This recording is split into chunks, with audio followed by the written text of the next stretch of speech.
Hello guys, once again, this is Danis Vlog. Welcome back mga viewers at subscribers.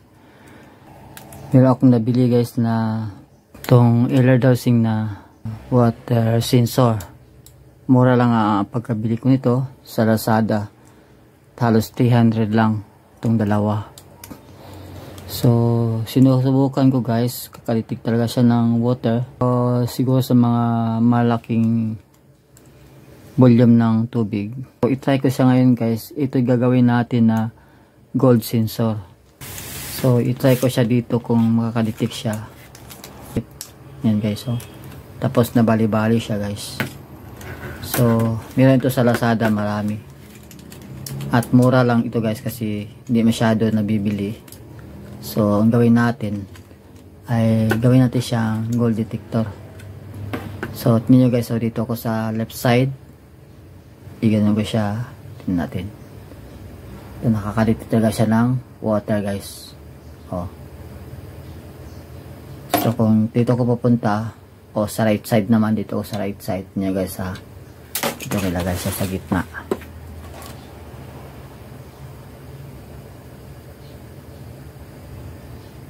Nakakalitik siya ng water guys. So, straight lang. Puntahan ko siya. Dito siya ng tubig guys. So, water sensor nga ito. At meron akong 24 gig gold wire. Try ko siya dito.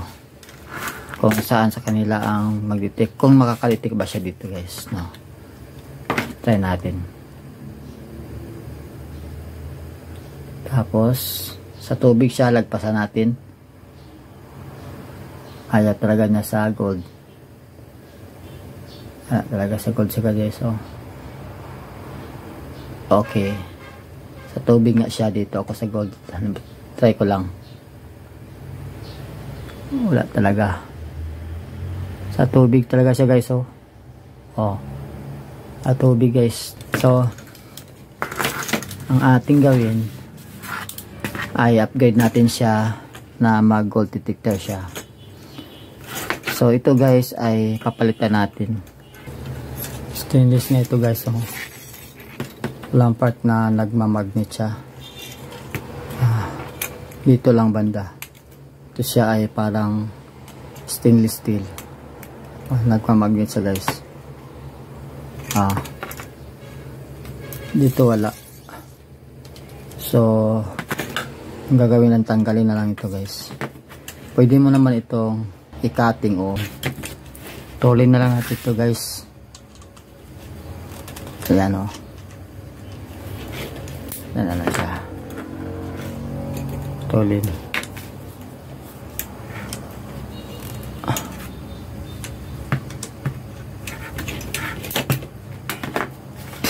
Sa akin guys eh palitan natin siya ng battery.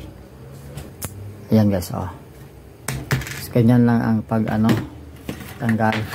Tapos dandahan natin na rin itong nasa pinakasentro guys.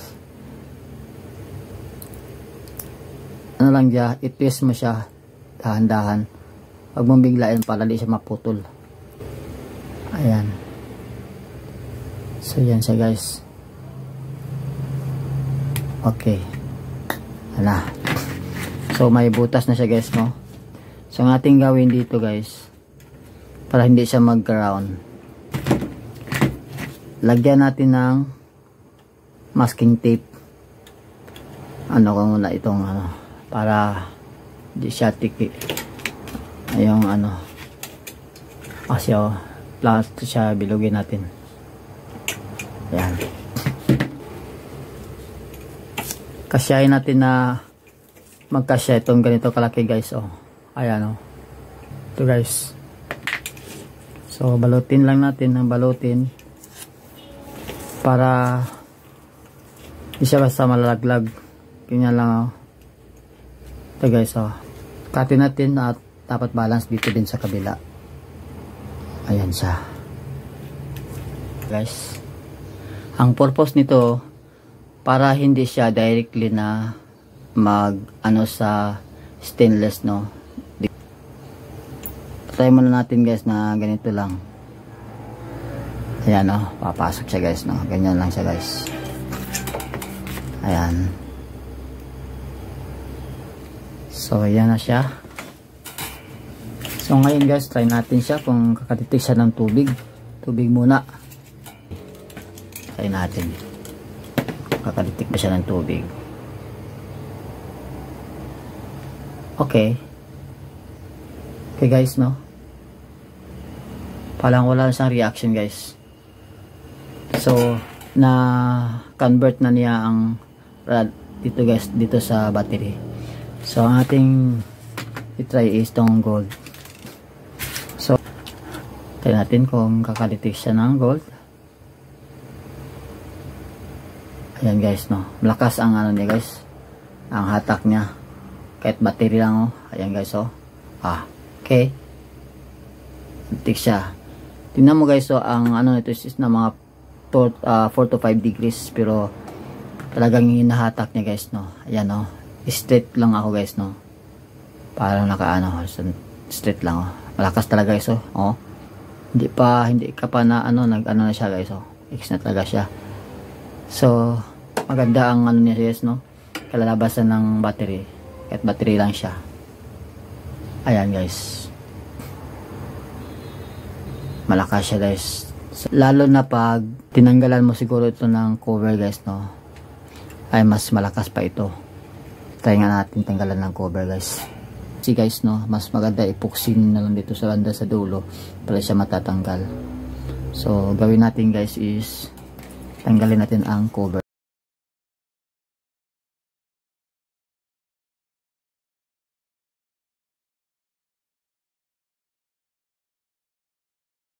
At pwede ding dagdagan natin ng power sensor. Ayan guys. So ayan guys, no. So lalo itong malakas guys. Nanyo guys, no. Napo-fold din siya. Ayan natin, no. Wala siya sa tubig guys, so hindi siya mag-detect dito sa gold. Talagang mag-detect siya sa gold guys, palakas.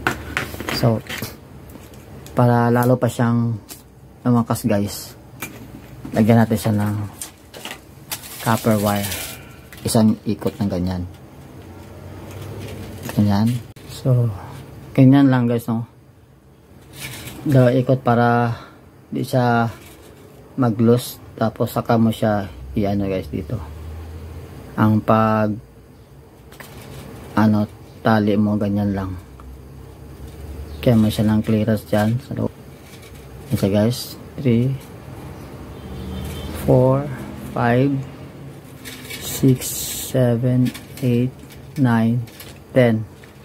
So dapat sagad-sagad siya guys, no, dikit-dikit. 10.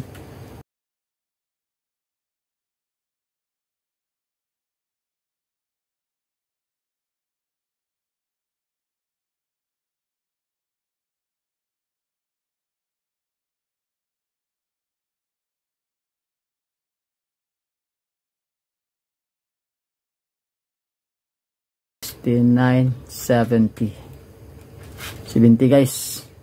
So ganyan lang guys, no, 70. Tapos tali natin guys, lock ito guys siya, tanggalin siya, tapos lock na natin guys. Yan. Okay, yan siya guys.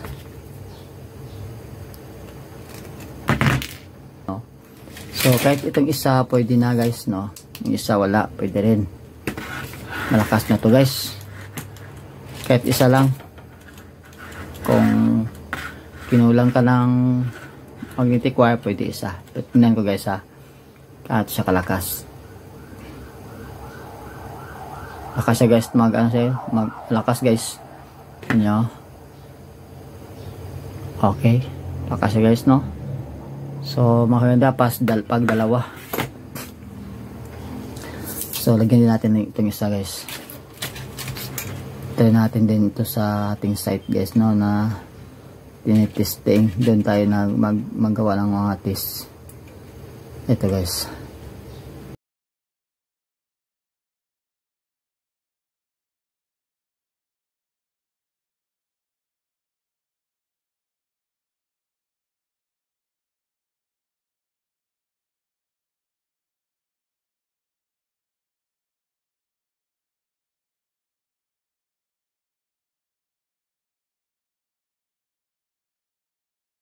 So tama yung kanina, yung una 70 siya.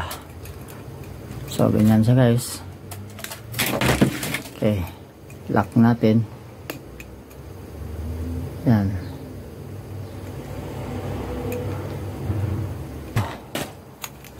Yan siya guys, no? Dalawa na, no?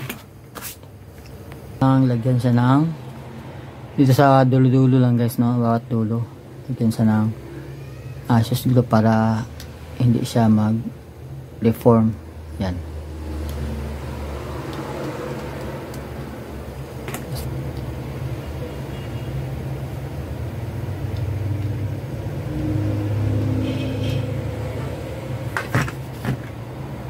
Okay guys. So yan. Tapos na ating upgrade sa water sensor guys, no? So yan guys, no? Ito guys, ano? Yan. Isa lang dito guys kung ito ba ay nadidikoy. Try din natin sa decoy guys. Ngayon guys, meron akong decoy dito. Iba itong klase guys na decoy. Ito ang decoy na klase guys. Man-made ito.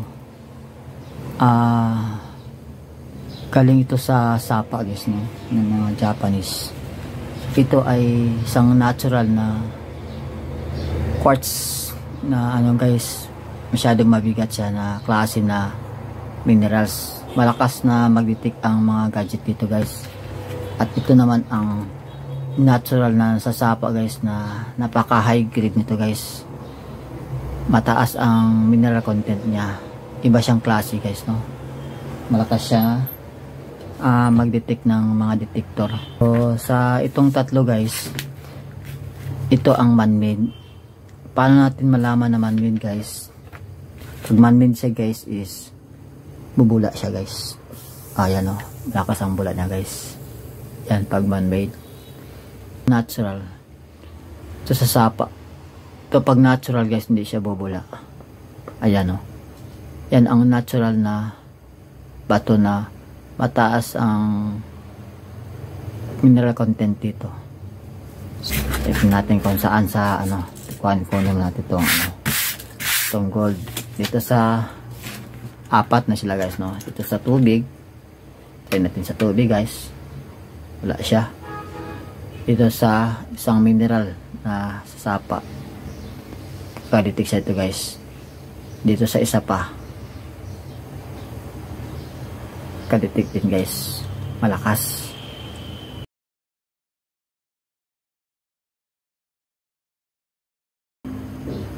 So ito ang pinaka problema guys sa mga distributor na merong mga ganito, yung mga wiring na copper wire. So yun, nakaisip ako na lagyan siya ng maglagay tayo ng mga anti-decoy.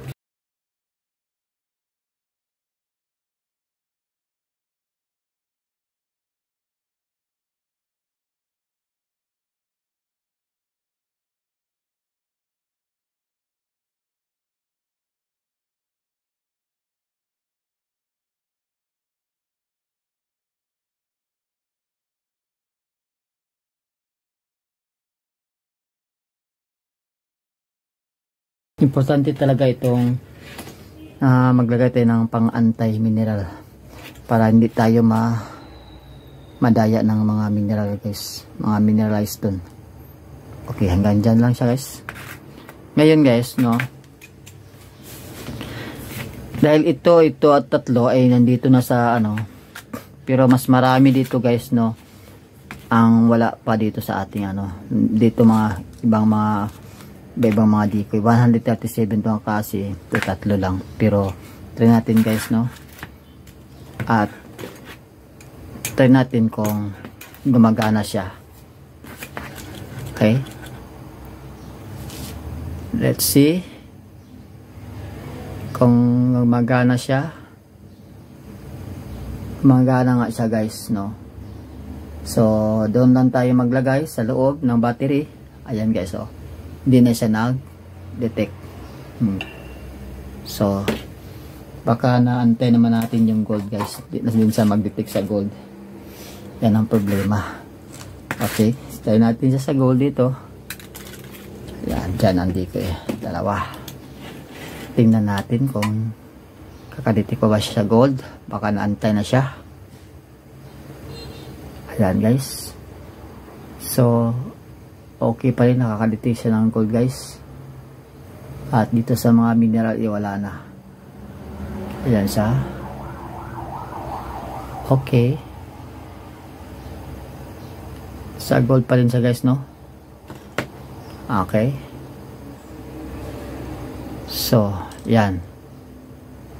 Yan ang pinakamaganda guys pag mayroong anti-decoy tayo. Kasi safe tayo sa mga decoy. Di tayo basta-basta na naliligaw sa ating target guys pag may anti-decoy. So, yan guys ay napaka-epektibo siya. So, ano na siya guys, no? Gold detector siya. I-try natin dito sa ano guys, sa pinaka testing area natin. Try mo natin siya kung okay siya guys, makaka-detect siya at ang layo. Testing din natin siya sa layo niya guys, no? Na kaya na ma-detect. So, nandito tayo ngayon sa ating testing area guys. Ito ang mga tatlong puno ng malaking mangga dito na nag-triangle. So, ngayon guys ay subukan natin yung ating in-upgrade na water sensor para mag-detect siya ng gold. So, yan ang puno ng mangga guys. Diyan lang sa harap. So, ito ang ating water sensor guys na ginawa nating gold detector. So ganyan lang siya guys kasi telescopic type to. So yan. Yan guys, may tao ba dyan? Okay, yan siya guys. So napopold siya guys, ganyan siya. Ayan sa may bandang kaliwa. Okay, pero yung puno ng mangga guys ay nandoon do. Doon banda guys. So try natin ngayon guys, no, kung ano siya, kakadetect siya ng mga gold deposit. So okay, ayan guys, talagang kakadetect siya. Yan, doon siya tuturo sa may gitna banda. Dito naman sa right side.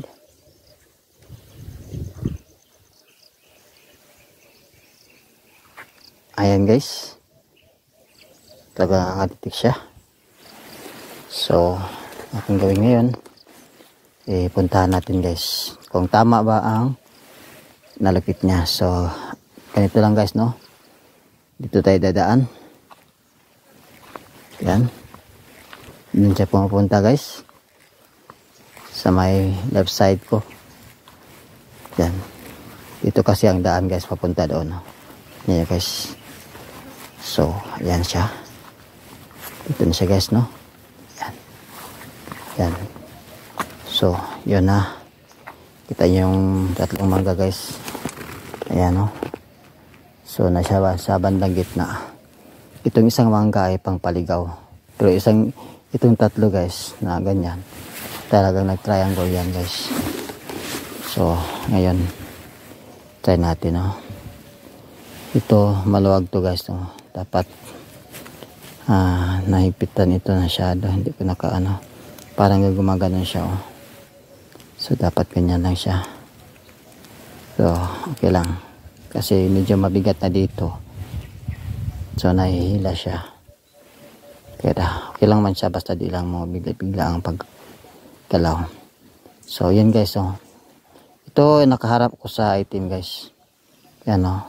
Tingnan ko siyang pataas kung mag-X siya. Hindi na guys.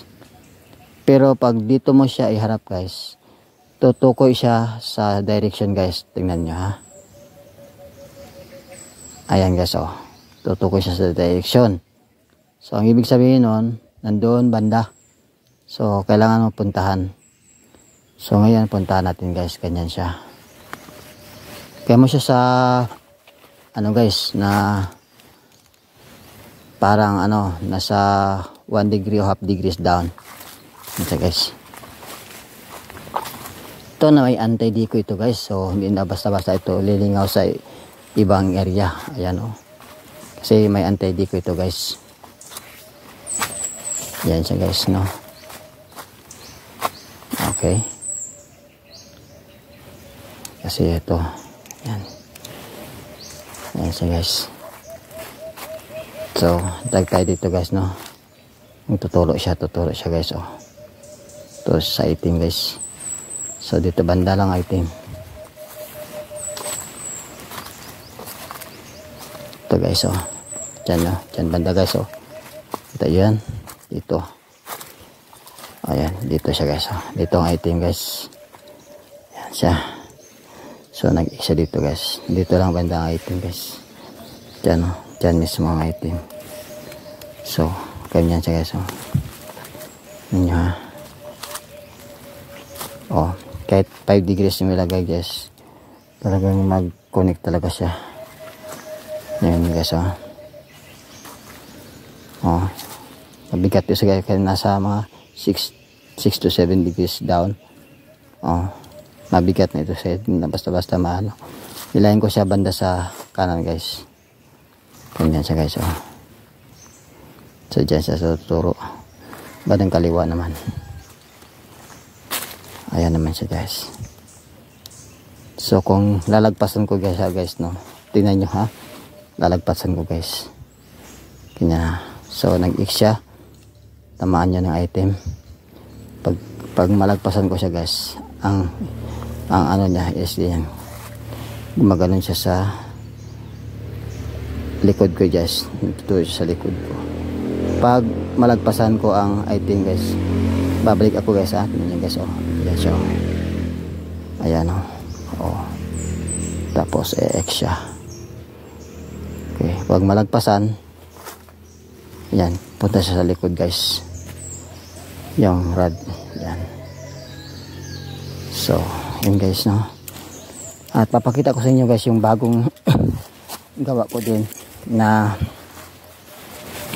locator na version 3 guys, pero in-upgrade ko siya at nasa version 6 siya guys, pero ang version 7 nito hindi pa.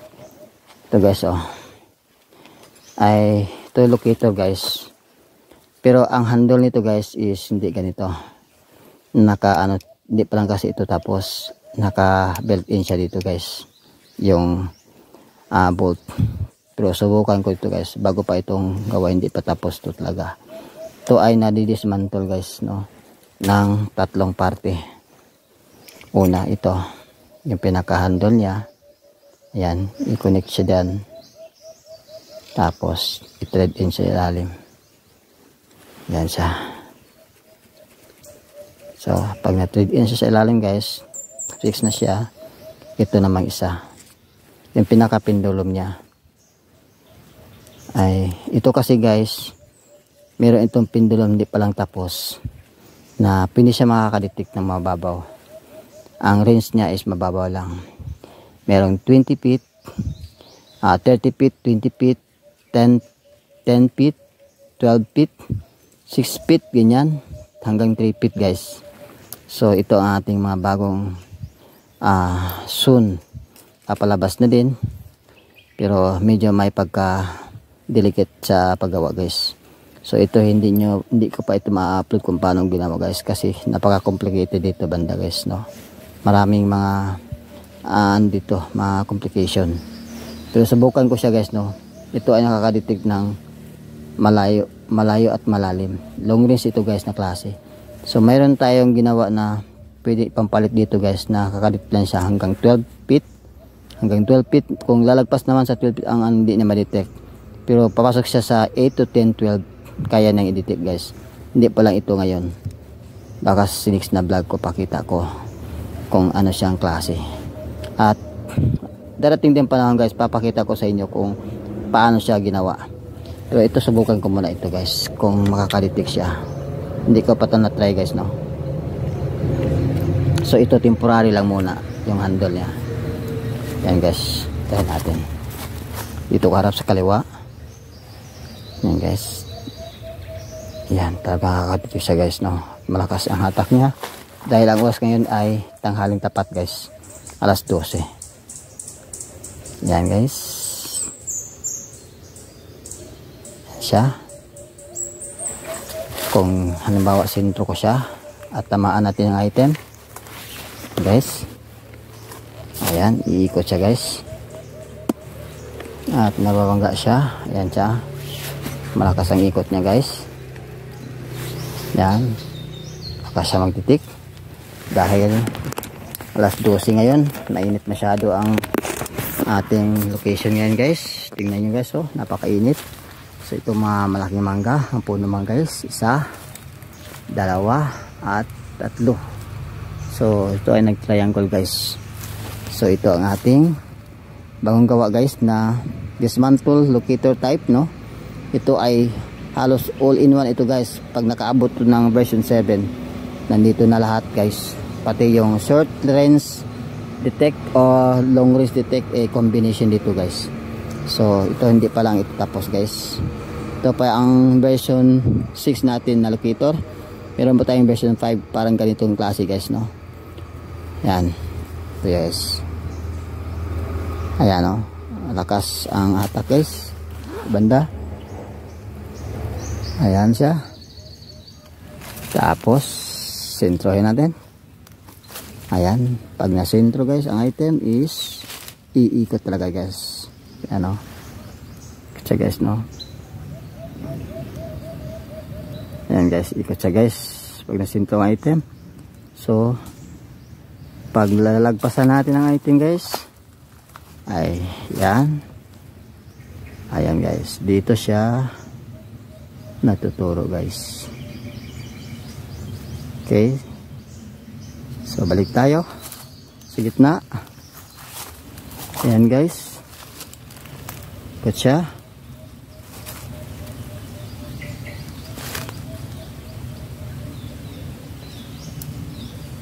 Okay guys, balik atas tayo.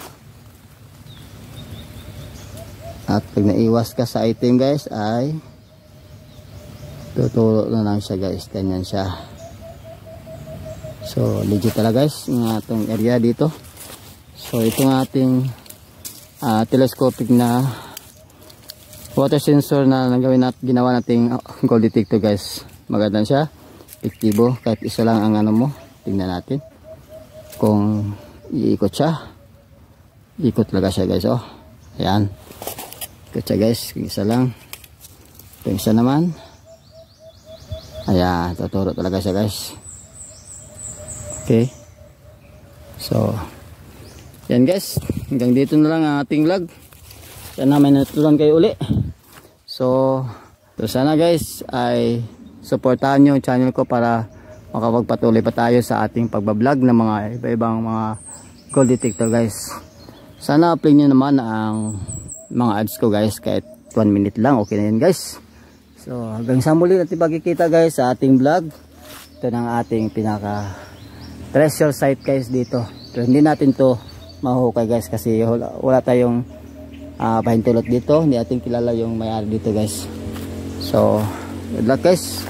Salamat ulit sa inyong mga suporta.